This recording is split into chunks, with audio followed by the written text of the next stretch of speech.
Halo sobat, kembali lagi nih ketemu dengan saya di video ini dan kanal YouTube ini, Wahyu Sejati Official. Kali ini aku mau bahas nih, seberapa hebatnya sih Israel itu? Kalian pasti bertanya-tanya, kenapa sangat mustahil sekali menghancurkan Israel? Dan kenapa sangat mustahil sekali menekan perekonomian Israel? Sekalipun produk-produk Israel, bahkan produk-produk pro-Israel diboikot. Wah, banyak negara muslim di dunia memboikot produk Israel. Tapi kenapa sih Israel perekonomiannya tetap kokoh? Apapun yang manusia lakukan, Israel tetap kokoh. Sekalipun Israel dibenci, sekalipun Israel dikutuki, ekonominya ditekan, produknya diboikot. Bahkan banyak negara muslim tidak mau bekerja sama dengan Israel. Tapi kenapa bangsa Israel tetap berdiri? Padahal bangsa Israel itu kan cuma negara kecil. Ya ibaratnya cuma sebesar satu provinsi gitu aja. Sama Pulau Jawa, entah itu kayaknya besar Pulau Jawa gitu ya. Lalu apa yang membuat bangsa Israel menjadi bangsa yang besar, negara yang besar secara ekonomi? Ada beberapa faktor yang realistis dan realita untuk kita bahas. Kenapa negara Israel ini menjadi negara yang kuat dan dikdaya di Timur Tengah? Yang pertama, itu kehebatan dari bangsa Israel ya. Yang pertama, karena inovasi dan teknologi. Israel itu dikenal atau dijuluki sebagai startup nation yang selalu mengupdate, selalu mendahului dulu masalah inovasi dan juga teknologi. Jadi startup nation itu julukannya ya.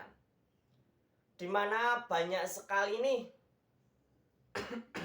banyak sekali, ini aku agak batuk dikit ya, yang membuat Israel itu hebat atau kuat, termasuk bagian teknologi dan inovasi.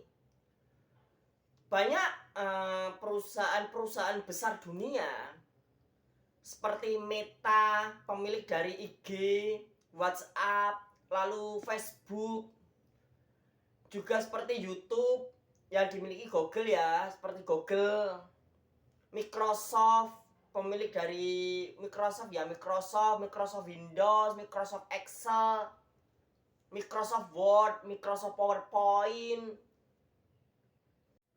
Banyak perusahaan-perusahaan besar memiliki tempat riset di Israel. Itu poin pertama. Yang kedua, Israel itu juga salah satu negara maju di bidang teknologi dan inovasi. Mereka selalu memperbarui masalah teknologi dan inovasi. Bahkan mereka dijuluki sebagai startup nation. Jadi ketika kita menggunakan YouTube, ketika kita menggunakan Google, ketika kita menggunakan Facebook, Instagram, bahkan WhatsApp, saya percaya dan yakin semua itu tak luput dari campur tangannya bangsa Yahudi. Semua itu tak luput dari campur tangannya bangsa Israel, bangsa Yahudi. Apalagi itu milik Amerika, itu produk-produknya Amerika yang ada di Amerika. Bangsa Yahudi sangat melimpah di Amerika. Saya percaya produk-produk besar, teknologi dan inovasi seperti itu tak luput dari campur tangannya bangsa Yahudi, bangsa Israel.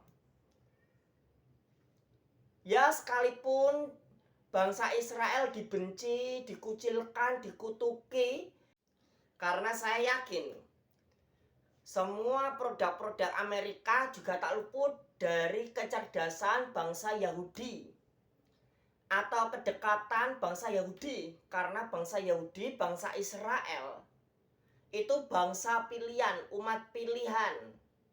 Sebelum ada agama-agama, agama itu sudah muncul di bangsa Israel. Ini juga faktor keyakinan religi ya,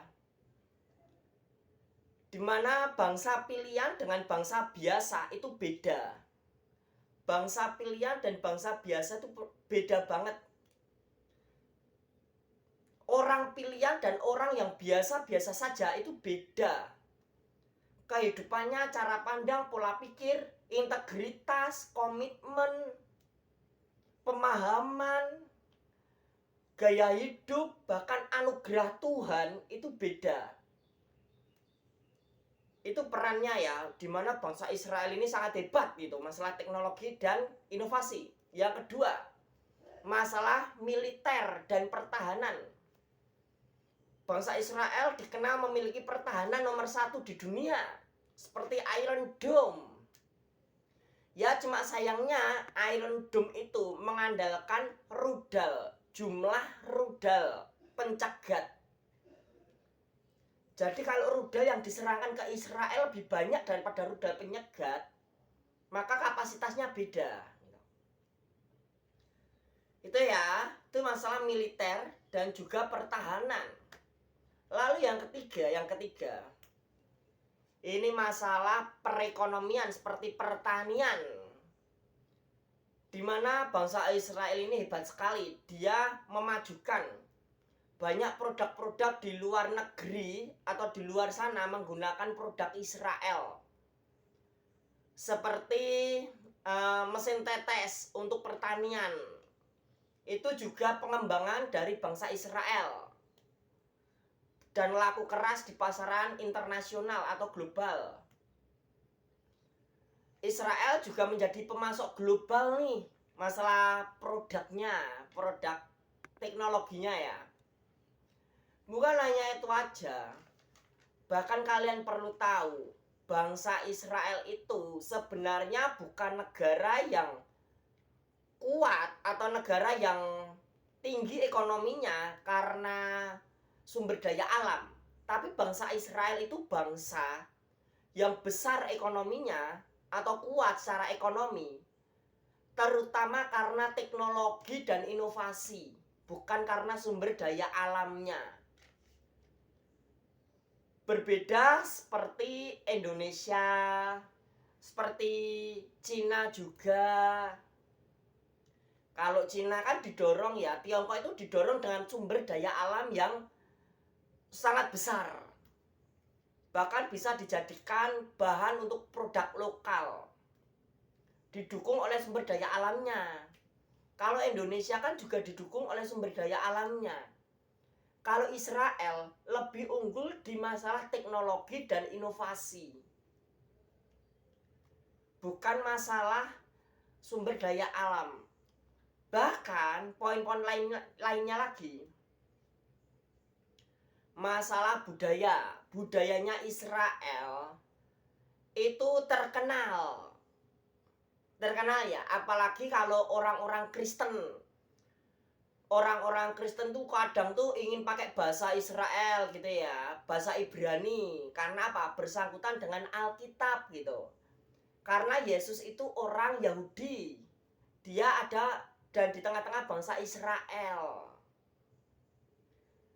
Itu ya. Jadi Kristen itu, agama Kristen termasuk kitabnya, secara langsung dan tidak langsung yang mereka bahas itu adalah bangsa Israel. Yang mereka dalami adalah bangsa Israel. Karena Alkitab tidak mendalami bangsa Cina, Alkitab tidak mendalami bangsa Rusia, Alkitab tidak mendalami bangsa Eropa. Tapi yang didalami Alkitab maupun umat Kristen itu adalah Yesusnya yang merupakan bangsa Yahudi. Jadi budaya Israel ini juga mendunia, apalagi orang-orang Kristen, sehingga mereka Holy Land Tour, pergi ke Holy Land, ke Israel, Timur Tengah, ingin melihat nih kisahnya Yesus secara langsung di Timur Tengah, di Israel. Seperti apa Yerusalem, seperti apa sih kisahnya Daud, kisahnya Yesus saat Yesus disalibkan. ke kana juga.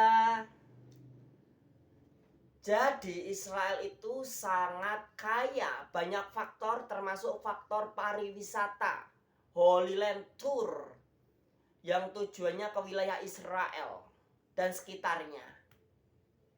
Itu yang membuat Israel sangat hebat dan sangat mustahil untuk benar-benar dihancurkan.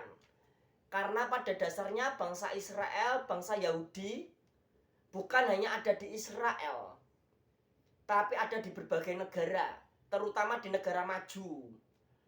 Karena memang bangsa Yahudi cenderung di negara maju, bukan negara berkembang. Walaupun sebagian juga ada di negara berkembang, tapi mayoritas itu di negara maju.